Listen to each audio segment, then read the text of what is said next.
자, 이제 필자의 주장에 대한 얘기인데 역시 어디를 먼저 봐야 된다? 밑으로 내려가야 돼. 선택지를 봐라. 자, 선택지를 보면 자, 화제와 핵심어를 잘라야 됩니다. 여기까지입니다. 화제, 화제, 그 다음에 화제. 우리말은 화제가 앞에가 있다. 심리, 행동. 그러면 이 앞쪽 부분이 화제가 됩니다. 됐지? 그럼 요 뒤쪽 부분이 뭐겠어? 이게 핵심어가 되고 이 안에 자신의 생각과 또는 의견이 들어가 있어. 왜? 하라, 하라. 이런 것들은 자기 생각이거든요. 화제는 일단 무조건 여러분들이 공통되어 있는 것을 찾아보세요. 봐라. 상대방, 상대방, 그 다음 스트레스, 만나는 사람, 언어 행동. 그럼 일단 공통되는 거 이 두 개가 공통되지. 그지? 자, 상대방에 관한 이야기입니다. 스트레스, 요 스트레스 아니고 요 뒤쪽으로도 한번 봐봐. 오류가 없는지, 만남을 피해라, 인상을 주도록 해라, 감정을 표현하라, 일치하라. 이 내용은 어디 있겠노? 화제는 분명히 선생님이 도입부에 있다 그랬어. 도입부에. 그 다음 핵심은 어디 있다 했지? 결론을 나타내주는 데 있다 그랬지? 맞지? 그럼 결론은 어디 있노? 밑에 있을 거 아니야. 그러면 이것도 읽을 때 있잖아.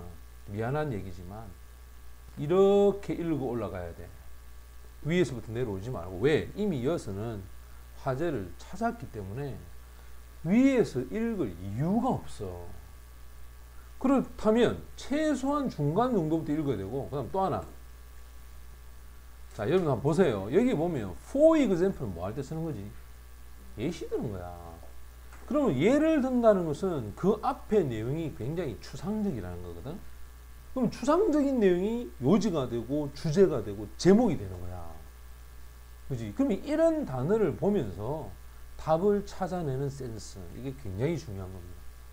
그리고 또 한 번 봐봐. 지금 여기 보면 이 engage라고 하는 이게 지금 뭐냐? 명령문이야. 알겠어? 이 명령문이 되고, 그리고 나서 이제 쭉 내려가서 예를 들어서 뭐 이래 한다라는 얘기가 나옵니다. 자, 처음에 보면은 도입을 할 때 의문문 썼지? 자, 우리가 이것도 외워야 돼. 첫 문장에 왜 이 사람이 의문문 썼을까? 그렇지. 관심을 유도하지? 그 관심을 유도한다는 것은 이 사람의 어떤 사건의 도입부에 해당하는 내용에 화제를 담고 가겠다라는 뜻을 알 수 있는 거야. 봐라. 당신이 경험한다 그랬어. 감정적, 심리적인 또는 신체적인 스트레스를 경험한 적이 있느냐. 밤새도록 공부하면서 보냈어. 아주 단어들이 아주 상세한 거야. 또 할아버지 할머니가 최근에 돌아가셨어. 이런 단어들은 굉장히 구체적인 거지. 맞지? 그리고 봐. 이런 건 항상 쌤 얘기잖아. 대시 나오지? 싹 다 버려. 의미 없어. 우리가 관계대명사나 또는 대절이 나오지? 관계대명사 뭐 때문에 쓰지? 중학교 뭐 배웠다? 선행사를 뭐 해주는 거지? 풀어서 설명하는 거잖아. 그러면 선행사가 자세히 설명하겠나? 관계대명사절이 자세하겠나? 당연히 관계대명사절 내용이 상세하고 자세할 거 아니야. 그지? 그러면 과감하게 선행사를 버리고 일치하지 않는다. 어떻게 네가 행동해야 되는지 일치하지 않는 것. 또 스트레스를 받아. 스트레스를 받으면 정확하지 않는 인상을 줄 수도 있지. 야, 우리가 사실은 짜증나면 본의 아니게 신경질도 나고 뭐 말도 좀 거칠어지고 그지? 하면 욕도 나오고 하잖아. 근데 그게 사실은 내 모습이 아닐 수도 아닌다는 거지. 물론 늘 그런 모습이 되기도 하지만 근데 대부분 그렇지 않거든. 그럼 우리의 첫 번째 인상, 우리 첫 번째 인상은 결국 인식적인 부분에서 실수가 될 수 있다는 거야. 그럼 어떻게 해야 되느냐? 인식에 대한 확인을 해야 되고, 그것은 봐라, 연속적인 어떤 질문을 반드시 한번 생각해 봐야 돼. 우리의 인식에 대한 확증과 도전에. 맞지? 쉽게 말하면 무슨 말이야? 상대방에 대한 자신의 어떤 인식에 오류가 있는지 없는지를 점검하라. 여기 보고 있는 이 체킹이라는 단어가 점검하는 거야. 맞지? 그럼 답은 몇 번이 되겠어? 1번이 정답이 돼. 자, 이제 구문으로 한번 가봅시다. 자, 첫 번째 중요한 내용을 한번 보면요. 누군가를 만났다. 그 동안에 이것도 봐라. 선생님이 금방 해석할 때 어떤 사람을 만날 때 그 동안 이렇게 쓰겠어. 그지? 그 동안에 당신이 경험을 하고 있다.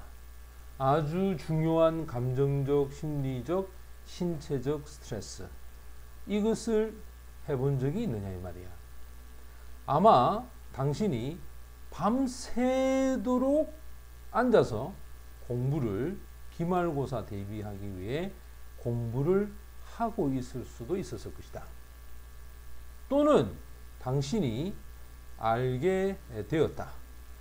할아버지 할머니가 최근에 돌아가셨다는 사실을. 당신은 likely라면 쉽게, 이건 부사야, 쉽게 행동을 보여줄 수도 있었다. 이 행동이, 요걸 열어봤겠지. 이 당연히 주격 관계 대명사니까, 그지? 이 행동이 일치하지 않는다. 어떻게 평소 네가 행동하는지 일치하지 않는 행동일 수도 있어. 뭐 할아버지 할머니 돌아가셨는데 그지? 뭐 좋은 사람 누가 있겠노, 보자. 예, 그렇다고 해서 그 사람을 뭐 많이 울고 있다 해서 저 사람을 쟤는 마음 약하다 이래 안 하잖아, 그지? 그다음 어떤 사람을 만나 바로 그때 당신이 매우 스트레스를 받고 있었다. 그것은 곧 만들어냅니다. 뭘 만들어낼까? 바로 당신에게 있어서 정확하지 않는 인상을 만들어내겠지. 이러한 이유로 recognize, 명령문이야. 인식하라. 접속사죠. 우리들이 가지는 첫 번째 다른 사람에게 대한 인상, 이 인상이 또한 아마도 인식에 관한 실수가 될 수도 있다는 것. 대체 이걸 깨달아라. 그래서 도움을 주고자 한다. 이러한 실수를 저지르는 걸 avoid가 뜻이 뭐고? 피하다야. 자, help 뒤에 목적으로 to를 쓰기도 하고 원형을 쓰기도 한다. 이러한 실수를 피하기 위해서는 참여해야 된다. 인식에 관한 체킹, 확인 점검을 반드시 해야 된다는 거야. 요거 봐라. 이것이 의미하는 것은, 요래 해석했다, 선생님은. 자, 이것이 의미하는 것은 우리가 생각해야 할 여러 가지 문제점이 있다. 이것도 생각해야 할, 요렇게 해석했어. 우리가 생각해야 될 여러 가지 문제점이 있는데 그 문제는 바로 첫 번째, 확인하고 두 번째, 검토를 해야 돼. 우리의 인식을 확인하고 검토해야 돼. 다른 사람과 그들의 행동을, 이 말이겠지. 됐지? 그러니까 저 사람이 내한테 잘못 인식할 수 있는지 물어봐야 되는 거야. 원래 제가 오늘 사실은 이런 안 좋은 기분이 있어서 좀 이렇습니다. 양해를 좀 부탁합니다.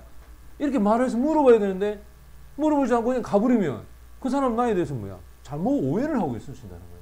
그러니까 반드시 다른 사람과 그들의 행동에 대해서 인식된 부분을 확인해 봐야 되는 거야. 혹시 저를 오해하고 있으시면 안 됩니다. 이렇게 물어봐야 되는 거야. 자, 볼까? 예를 들어서 see if란 말은 반드시 확인해 봐라. 네가 provide, 제공하는 두 가지의 가능성이 있는 해석을 확인해야 돼. 어떤 거냐? 말을 통한 거와 비언어적인 행동, 관찰되어지는 그 말과 행동에서의 두 가지 해석을 제대로 전달하는지, 그리고 seek, 설명을, 그것에 대한 설명을 seek, 추구해야 된다. 이 말은 설명을 찾아야 돼. 설명을 해줘야 된다는 거야. 왜 내가 지금 이런 행동을 하게 됐는지. 그 목적은, 선생님 이거 해서 어떻게 하지? 이렇게 하라 그랬지? 그 목적은 확인을 해보는 거야. 당신의 평가에 대한 정확성을 확인해 보기 위한 거야. 그지? 네가 생각했던 게 정확한지 아닌지 알아보기 위해서는 반드시 그 부분에 대해서 설명을 해야 되고 또 그것을 확인해 봐야 된다. 무슨 말이 되지, 그지? 네, 정답은 1번이 정답이 됩니다.